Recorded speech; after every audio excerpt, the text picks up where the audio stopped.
Relapse post-CAR is actually a significant problem because particularly in the most common indication is diffuse large B-cell lymphoma.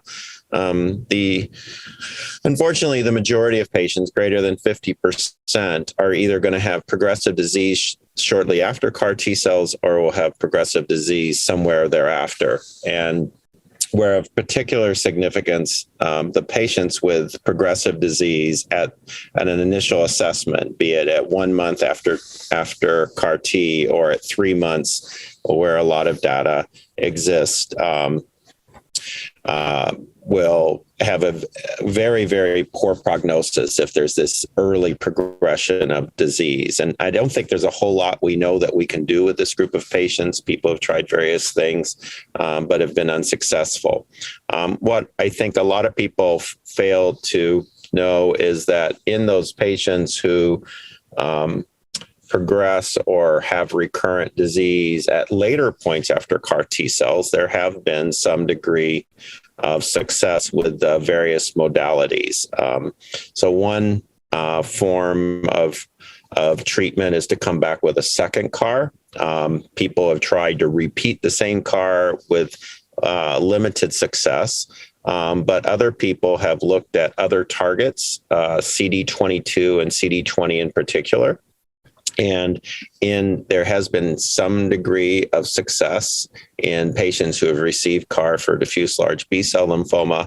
But where the greater success has been is in patients with B-cell acute lymphoblastic leukemia and coming back with particularly a CD22 CAR, and have seen some degree of success, which could bridge them subsequently to an allogeneic stem cell transplant.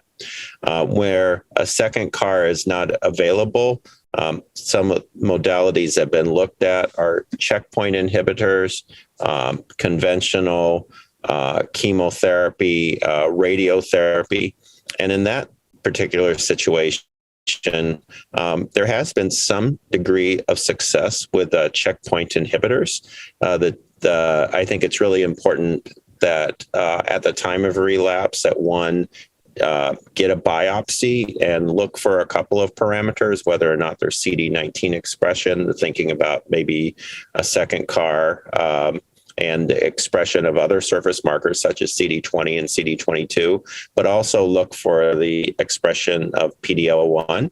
And one could consider doing a checkpoint inhibitor in that group of patients. People, again, have looked at other modalities in patients who have had a prior autologous stem cell transplant.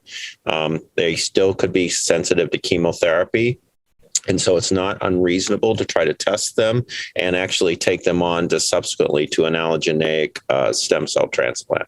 So probably the take-home message is we need clinical trials to study this patient population and to look at new modalities to potentially benefit them.